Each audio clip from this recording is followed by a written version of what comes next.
Bonsoir à toutes et à tous, il est 22 heures. Bienvenue dans cette nouvelle édition. Voici les titres. Le président de la République a entamé aujourd'hui une visite officielle de 48 heures à Mogadiscio, en Somalie. Et en Afghanistan, l'ONU exige la fin des interdictions de travail imposées aux femmes et aux filles. Bonsoir à tous. Le président de la République, Ismaël Omar Guelleh, a quitté donc ce mercredi le pays à destination de la ville de Mogadiscio, la capitale somalienne, où à l'invitation de son homologue Hassan Sheikh Mohamud, il effectuera une visite officielle de 48 heures.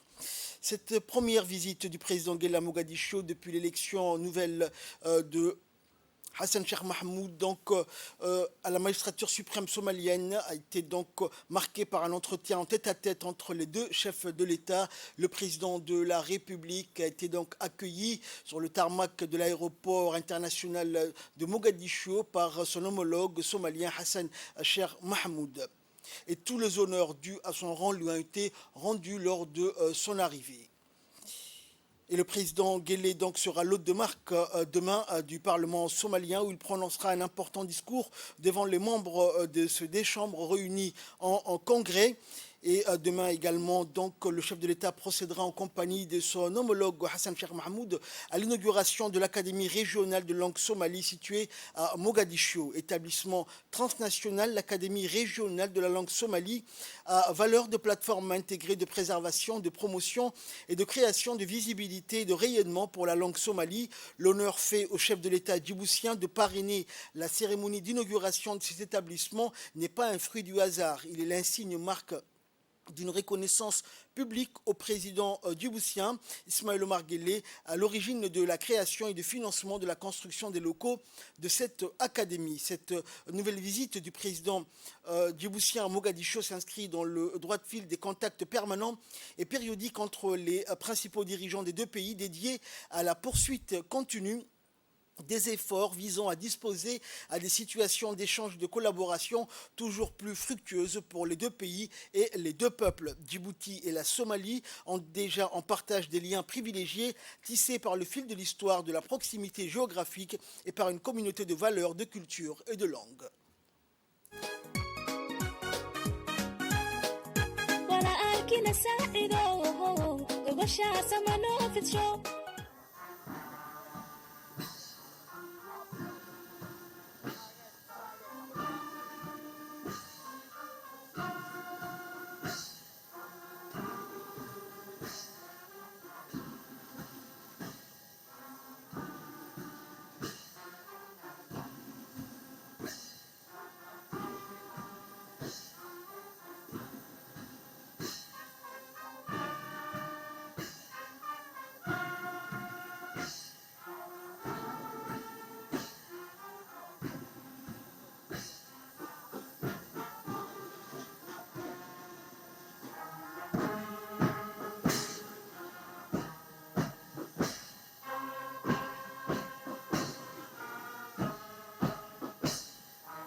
Et par la suite, le président de la République, Ismaël Omar Guelleh, a été convié par son homologue somalien Hassan Sheikh Mahmoud au salon VIP de l'aéroport international de Mogadiscio pour un premier entretien entre les deux chefs d'État. Le président de la République, Ismaël Omar Guelleh, et son homologue somalien ont fait un tour d'horizon des relations de fraternité et les moyens pour renforcer davantage les liens déjà privilégiés entre les deux pays et les deux peuples frères.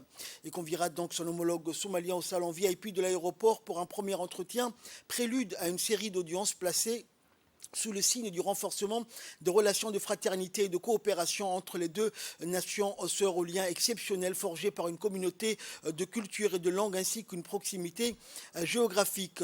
Et au milieu des acclamations sorties nombreux dans les rues de Mogadiscio, une foule donc qui a brandi des photos agrandies du président de la République et des banderoles louant le rôle du président pour la pacification et la paix de la Somalie.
Et ensuite, le président de la République, Ismaël Omar Guelleh, s'est entretenu à Villa Somalia avec son homologue somalien, Hassan Sheikh Mahmoud.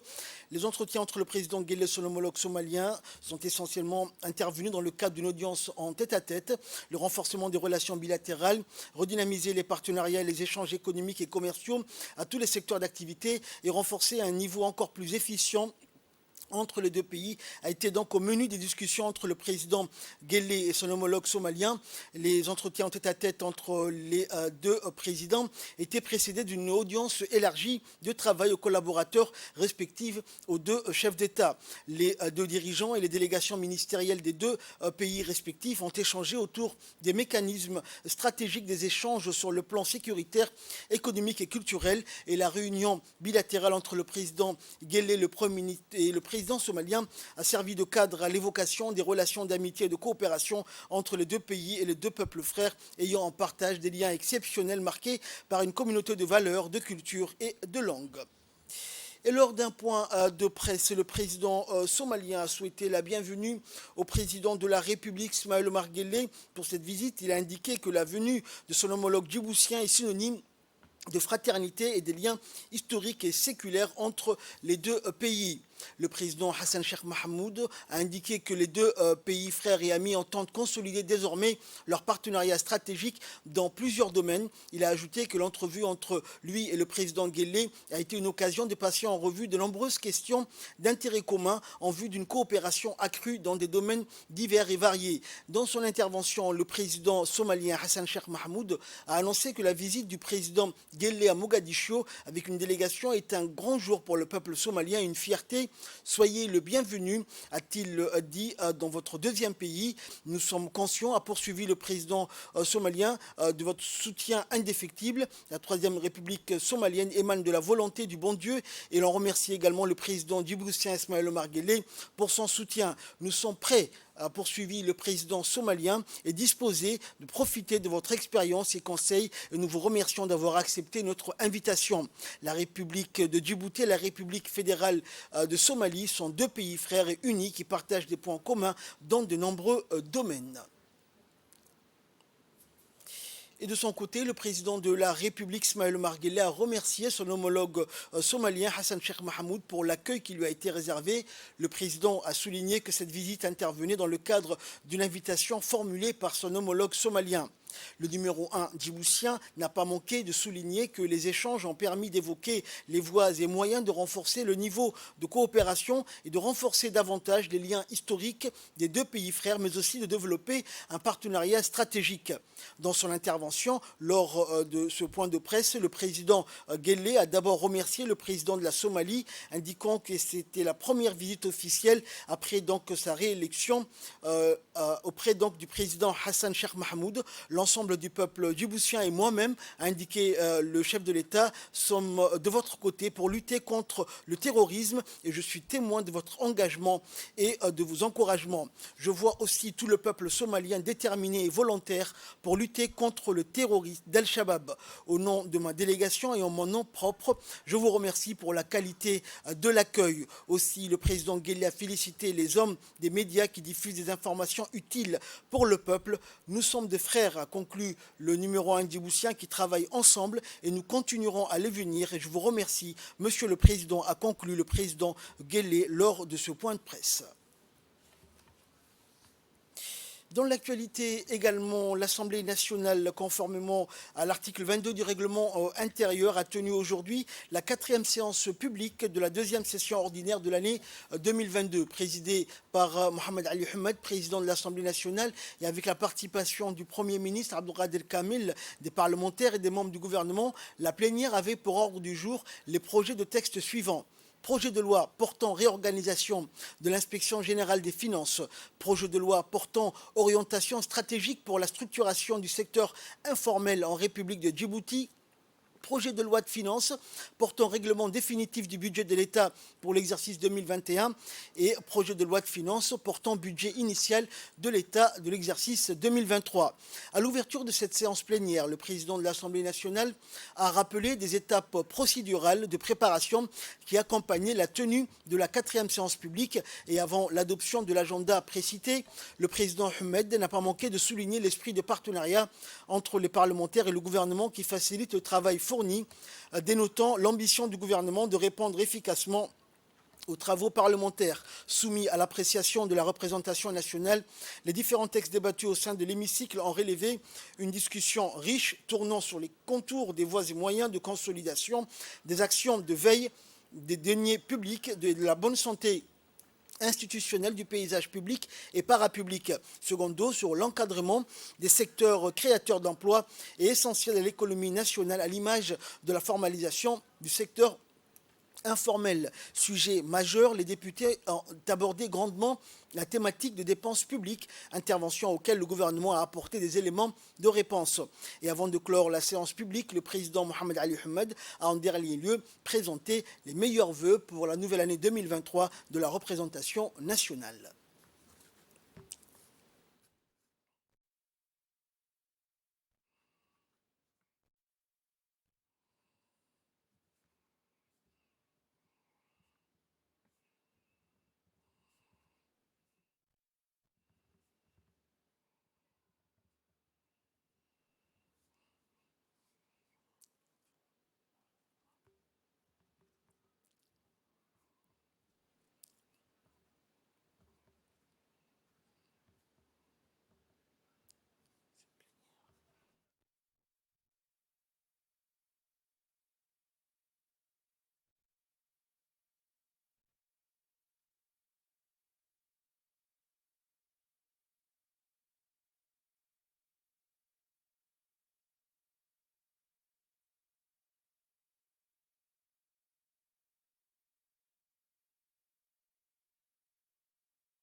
Et par la suite, les parlementaires ont interrogé les membres du gouvernement sur les différents projets de loi à l'ordre du jour de cette plénière. Est-ce que l'inspection générale des finances a les moyens juridiques d'intervenir directement lorsqu'elle constate des fraudes, lorsqu'elle donne des recommandations et que ces recommandations ne sont pas respectées? Quels moyens l'inspection générale a pour intervenir et donner des sanctions aux gestionnaires? Est-ce que l'inspection générale des finances a les moyens juridiques d'intervenir directement lorsqu'elle constate des fraudes, lorsqu'elle donne des recommandations et que ces recommandations ne sont pas respectées? Quels moyens l'inspection générale a pour intervenir et donner des sanctions aux gestionnaires? À Djibouti, l'économie informelle se développe dans de nombreux contextes, apparaissant dans de nouveaux endroits et sous de nouvelles formes. Économiquement, Monsieur le ministre, ce secteur informel représente pour l'État un manque à gagner en impôts et en taxes, car c'est un domaine qui regroupe un ensemble diversifié d'activités économiques, d'entreprises, d'emplois et de travailleurs qui ne sont pas réglementés ou protégés par l'État. Quelle est votre stratégie de mutation du commerce informel dans une économie structurée et formelle afin de lutter contre la pauvreté généralisée? Ma deuxième question, Monsieur le ministre, quelles sont les dispositions prises par votre ministère pour formaliser et promouvoir le secteur informel? Je vous remercie. Y a-t-il des mesures d'accompagnement pour formaliser ces informels? Avez-vous des solutions à leurs problèmes en leur procurant le moyen d'exercer leur activité sans gêner la circulation? Y a-t-il des dispositions de ces commerçants, une édification d'infrastructures? Au vu des réformes annoncées dans cette LFI 2023 et les actions qui accompagnent, il convient de souligner pertinemment que cela reflète pleinement les ambitions et la volonté politique du chef de l'État. afin d'inscrire notre pays dans une trajectoire de développement pluridimensionnel radieux. À cette fin, également, il est clair de démontrer que les préoccupations fondamentales du peuple djiboutien ont été intégrées et prises en compte dans ces documents. Pour cela, nous tenons à examiner nos félicitations au ministre du Budget pour sa volonté d'avoir pris en considération les observations, recommandations et propositions signifiées par les parlementaires lors des travaux du débat d'orientation budgétaire de cette année. De plus, je voudrais mettre en évidence que l'un des points phares de cette LFI 2023 étant que les comptes financiers soumis à notre approbation ont été présentés à un équilibre de recettes et de dépenses. Par ailleurs, pour démontrer formellement et objectivement ma position vis-à-vis de cette loi de finances initiale de 2023, je voudrais énumérer de façon synthétique les mesures phares préconisées dans cette programmation budgétaire, à savoir 1. Dégel progressif des avancements de la fonction biblique. Cette mesure phare vise particulièrement à renforcer la performance de notre administration et contribuera effectivement à l'amélioration du pouvoir d'achat des agents de l'État qui n'ont pas bénéficié depuis de nombreuses années d'avancement réglementaire en raison des restrictions budgétaires. 2. Les postes budgétaires ouverts au titre de l'année précédente et non utilisés seront reconduits que pour les départements ministériels considérés comme secteurs sociaux prioritaires. Également, cette LFI 2023 annonce dans les mêmes fusions une mesure innovante concernant les postes budgétaires devenus vacants à compter du 1er janvier 2023 suite à un licenciement, décès ou abandon de postes bénéficieront de remplacements numériques exceptionnels pour les secteurs prioritaires du développement tels que l'éducation, la santé, intérieure, agriculture et enseignement. Il convient de rappeler l'importance de la nécessité d'élargir cette disposition encourageante pour les autres départements ministériels afin que le maximum de concitoyens y bénéficient. L'autre point qui a attiré mon attention concerne les décisions entraînant un licenciement à une incidence financière, qu'il s'agit de recrutement ou de nomination. Nous reconnaissons auparavant toute personne recrutée ou nommée en poste quelconque attendait en certaines périodes allant au minimum de 6 mois, généralement plus des années pour certains afin de percevoir les traitements salaires auxquels ils devraient avoir droit. Pour cela, cette LFI 2023 prévoit que désormais la décision de recrutement ou de nomination prend effet à compter de la date de signature, ce qui tend à mettre fin à toute période d'attente. L'autre mesure importante, c'est la retraite.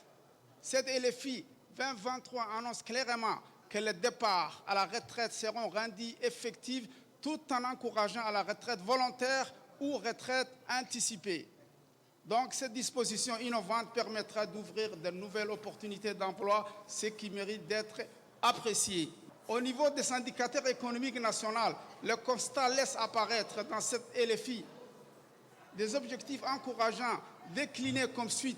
Les prévisions de croissance des produits intérieurs bruts réels se chiffrent à un taux de 5,1%, qui est positif par rapport à l'exercice 2022 où elle se situe à un taux de 3,4%. OK. Allègement de la fiscalité des produits alimentaires. Le projet de loi de finances initiale 2023 mentionne que plusieurs produits de première nécessité, notamment les produits infantiles à base de céréales, mélange ou lait infantile ou autres produits infantiles à base de légumes, mélange ou non avec la viande qui était taxée auparavant à taux de 10%.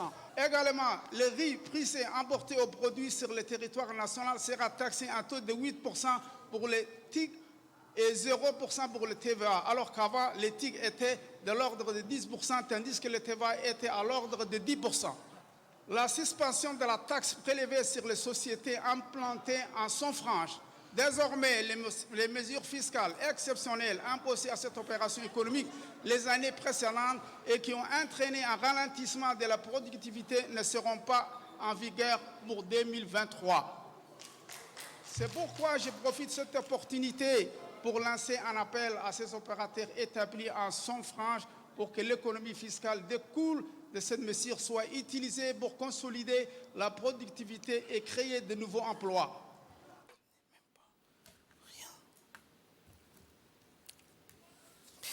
Et par la suite, les membres du gouvernement ont apporté des éclaircissements aux interrogations des parlementaires. L'inspection des finances a été créée par une loi de 1997. Nous avons entrepris des travaux de diagnostic, d'analyse rétrospective, d'appréciation des résultats par rapport à l'exercice de cette noble institution. Il y a eu cependant plusieurs contrôles réalisés. Et ce diagnostic, il a sorti l'intérêt de revoir l'organisation de cette institution, de redéfinir sur la base de nouvelles normes, de rédiger beaucoup de manuels et de planifier maintenant des actions en phase par rapport à ces différentes missions. La structuration du secteur informel, comme vous le savez, est une problématique pour tous les continents africains, pas seulement à Djibouti.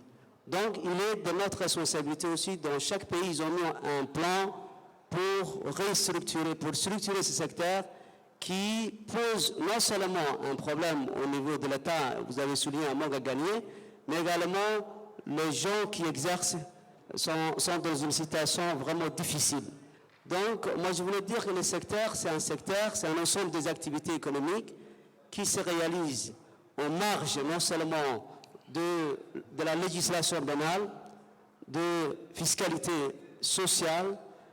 C'est donc un secteur qui est à l'écart de toutes les réglementations de l'État. Il est difficile, vraiment, de faire perdurer cette situation. Le budget qui vous a été présenté est un budget prévisionnel pour 2023. C'est un budget de résilience. C'est un budget de relance. C'est un budget de rigueur. C'est un budget de reprise de l'économie. Mais c'est surtout un budget de revalorisation des ressources humaines. En ce temps difficile, je pense que nous sommes un des pays au monde à centrer notre politique budgétaire sur l'humain. Et c'est ce qui est très important. Et donc, ce budget exige de part et d'autre un changement d'esprit, un changement de paradigme par rapport à notre politique budgétaire. La solution, l'unique solution, ce serait d'opter ensemble pour mettre en œuvre une politique de reddition de comptes, une politique où chacun, le citoyen lambda, jusqu'au responsable, au plus haut responsable, nous soyons redevables. Et par la suite, le Premier ministre a pris la parole pour clôturer donc les interventions des membres du gouvernement. On l'écoute. Qu'on nous accuse de détournement de fonds, les membres du gouvernement, je ne sais qui, personne qui la pose qui doit les démontrer, mais nous devons répondre aussi. Mais quand il accuse les bailleurs de fonds de détournement de fonds, il y a quand même des questions à se poser. Parce que la Banque mondiale peut demain porter plainte à partir de ces dires contre une personne qui les accuse comme ça. Donc ce n'est pas une très bonne chose. Les bailleurs de fonds, tout ce qu'ils investissent dans le pays, c'est nous qui demandons ces investissements. Nous, on peut nous accuser tout ce que vous voulez, bon, on est là pour cela. On est homme public, on est des femmes publiques, et nous devons répondre à toutes ces questions. Maintenant, je ne veux pas quand même laisser comme ça, je vais quand même terminer avec une note pour vous dire tous ensemble, meilleurs vœux, et pour tous les Djiboutiens, bonheur et la santé. Merci.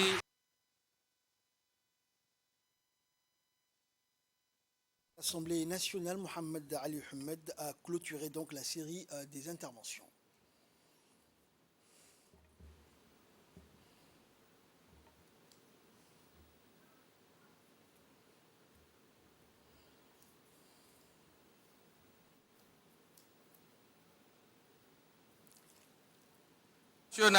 Et à mon nom personnel, souhaiter à tous nos concitoyens nos meilleurs vœux de bonheur, de prospérité et de paix à l'occasion de la nouvelle année 2023. Bonne et heureuse année à vous tous. Qu'Allah nous accompagne et nous guide. Dans l'actualité également, l'Union nationale des femmes djiboutiennes a organisé aujourd'hui une cérémonie en l'honneur de Ilhan Omar, représentant des États-Unis pour le 5e district du Congrès du Minnesota. Ilhan Omar, femme politique américaine d'origine somalienne et membre de la Chambre des représentants des États-Unis, a visité aujourd'hui donc l'Union nationale des femmes djiboutiennes. La cérémonie a été présidée par la ministre de la Femme et de la Famille, a vu la participation de plusieurs femmes éminentes du gouvernement, notamment la ministre des Affaires sociales et de Solidarité. Le but de la visite d'Ilhan Omar était de discuter des problèmes auxquels sont confrontées les femmes et les filles en général et d'en apprendre davantage sur le travail effectué par l'UNFD pour soutenir et autonomiser les femmes dans les pays de l'Afrique de l'Est, dont notamment Djibouti. Plusieurs thèmes ont été abordés lors de cette rencontre, dont l'évolution de la femme djiboutienne dans tous les domaines. Les discussions ont également comporté un volet consacré au renforcement du niveau des échanges et de la collaboration entre les deux nations dans une série de débat. Par ailleurs, Ilhan Omar a visité la cellule d'écoute, d'information et d'orientation des personnes victimes de violences et l'espace Amis adolescents, où elle a discuté et échangé avec les jeunes pères éducateurs issus de l'école de seconde chance de l'UNFD et donc formés pour sensibiliser leurs pairs sur la santé reproductive et la protection des droits humains. Mme Ilhan Omar s'est dit réjouie de sa venue au siège de l'UNFD et a félicité l'UNFD pour son accomplissement quotidien en faveur des femmes et des enfants. Et au cours de la visite, elle a discuté avec la vice-présidente de l'UNFD et d'autres membres de l'organisation pour en savoir plus sur leurs efforts pour la promotion de l'égalité des sexes et les droits des femmes. Ilhan a exprimé son appréciation pour les efforts de l'UNFD et a loué l'organisation pour son engagement à améliorer la vie des femmes et des filles à Djibouti. Elle a également souligné l'importance de soutenir l'autonomisation des femmes et l'égalité des sexes tant à Djibouti que dans le monde entier. Dans l'ensemble, la visite à l'UNFD a été un succès car elle lui a permis d'en apprendre davantage sur le travail important réalisé par l'organisation et de discuter des problèmes auxquels sont confrontées les femmes et les filles à Djibouti avec les dirigeants du gouvernement. Sa visite contribuera sûrement à sensibiliser sur l'importance de soutenir l'autonomisation des femmes et l'égalité des sexes à Djibouti et au-delà. Et pour clore, la visite de Mme Ilhan Omar s'est clôturée par la prise de photos de famille avec toutes les femmes éminentes du gouvernement djiboutien et de l'UNFD.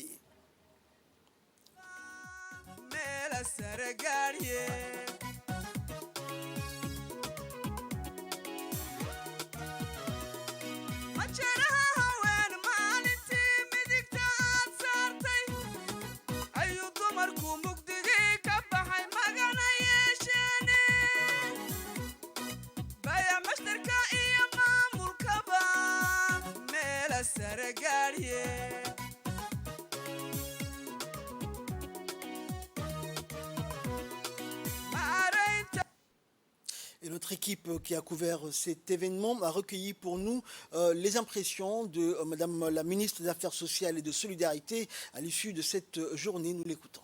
Nous avons reçu la sénatrice Ayaan Omar, donc du Congrès américain, la congressiste du Congrès américain Ayaan Omar, bien sûr d'origine somalienne. Ce fut vraiment une fierté pour les femmes djiboutiennes ici et à l'Union nationale des femmes djiboutiennes de la recevoir parce qu'on la suit de loin. C'est vrai que la diaspora somalienne est un peu partout en Europe, en Occident et aux États-Unis, mais leur réussite est également une fierté pour le continent, une fierté pour la Corne de l'Afrique et spécialement une fierté pour la Somalie, Djibouti, des pays frères et avec lesquels nous partageons donc la même langue, la même culture, la même religion. Et vraiment, ce fut un échange et un débat également assez fructueux où elle a pu voir et apercevoir vraiment l'avancée en droit et en militantisme de la femme djiboutienne ici, loin des États-Unis, mais proche de son premier pays, la Somalie. Tous les ateliers lui ont été ouverts, toutes les portes de l'UNFD lui ont été ouvertes pour montrer un peu tout le combat que mène la femme djiboutienne, bien sûr avec l'aide du bon Dieu, alhamdoulilah, mais également grâce à la vision très engagée du chef de l'État, Al-Hajj Ismail Omar Guelleh, pour le droit des femmes, pour les avancées des femmes dans toutes les sphères vraiment sociales, politiques, économiques. En nouvelle nationale, toujours dans le cadre du programme Djibouti Zéro Déchet, la mairie en est à son 5e jour et poursuit son opération visant à débarrasser le domaine public des véhicules abandonnés. Ces opérations d'enlèvement des véhicules abandonnés sur la voie publique, qui se poursuivent de façon permanente ces derniers jours, visent à rendre la capitale plus propre. Le maire de la ville de Djibouti, Serid Daoud, et ses équipes ainsi que ses partenaires sillonnent toujours la commune de Boulaos et de Balbala. Aujourd'hui, ce fut le tour du quartier 6, de la cité Al-Hiba et puis de la cité Makal Mukarrama. Toutes les épaves de voitures abandonnées ont été débarrassées. Ces derniers rétrécissaient la voie publique et perturbaient également la circulation. Parallèlement, et toujours dans le cadre du projet Djibouti Ville Zéro Déchet, une opération de nettoyage de grande envergure au sein de la cité Makal Mukarrama a été lancée. Et en amont de ce travail, la cité donc avait mobilisé l'ensemble des habitants de la cité ainsi que les associations actives. Finalement, toutes les épaves des voitures abandonnées qui perturbaient la circulation ont été débarrassées. Écoutons pour plus de précision l'intervention du maire de la ville de Djibouti. 5e journée non-stop. Djibouti, zéro déchet. Et c'est notre projet phare qui a été approuvé par tous les élus de la ville de Djibouti, commune de Balbala, commune de Boulaous et Razdika. Je crois que nous sommes vraiment bien déterminés et nous sommes tous ensemble, unis et indivisibles.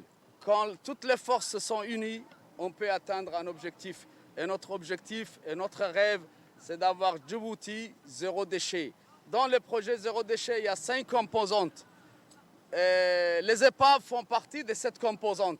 Il y aura aussi la composante de Djibouti ville verte, Green City. Il y aura aussi Djibouti où il n'y aura plus de déchets dans les quartiers. Nous sommes en train de planifier avec les institutions concernées, l'OVD, les assainissements. Plus jamais quelqu'un va faire cavalier seul. On va travailler en équipe. Et c'est dans cet esprit-là que tout le monde va être autour de la mairie et c'est fini. Personne ne va travailler seul dans son coin.